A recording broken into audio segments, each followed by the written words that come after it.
Bonjour, je m'appelle Nadia et je vous parle de Milan, donc la capitale de la Lombardie.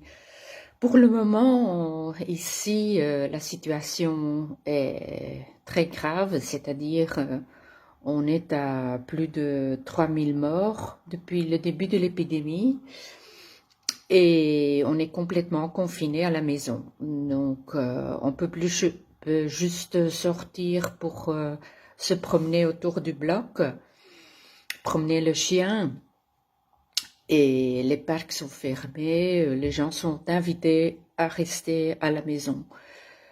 Ce qui est complètement contradictoire avec le fait que les usines ne sont toujours pas fermées.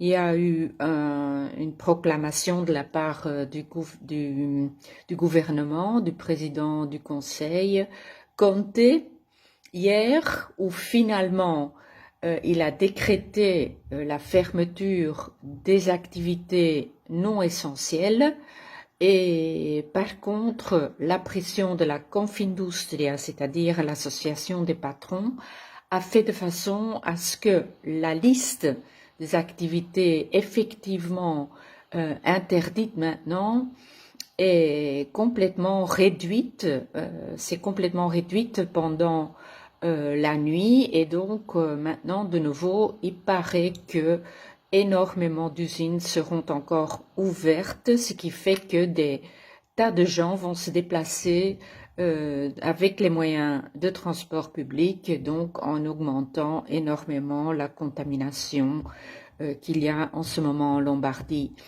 Ce qui est très dangereux parce que les places dans les hôpitaux commencent à manquer, par, euh, notamment dans les soins intensifs.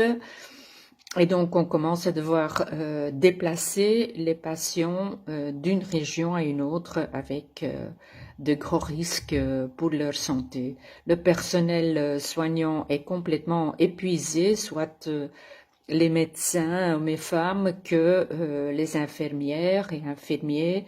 Ils ne sont pas assez protégés. Il y a eu un manque de masques pendant très longtemps. Donc la situation continue d'être complètement grave, c'est le moins qu'on puisse dire. Cependant, on ne reste pas les bras croisés, les camarades s'organisent pour essayer de contraster la maladie d'en bas, de créer de la solidarité d'en bas, soit les camarades qui sont dans les espaces sociaux qu'on occupe, soit les camarades de Non Una di Meno, c'est-à-dire le mouvement féministe auquel je participe. On réagit, on fournit des services, on essaye de maintenir la solidarité. Si vous voulez en savoir plus, je suis disponible pour vous répondre.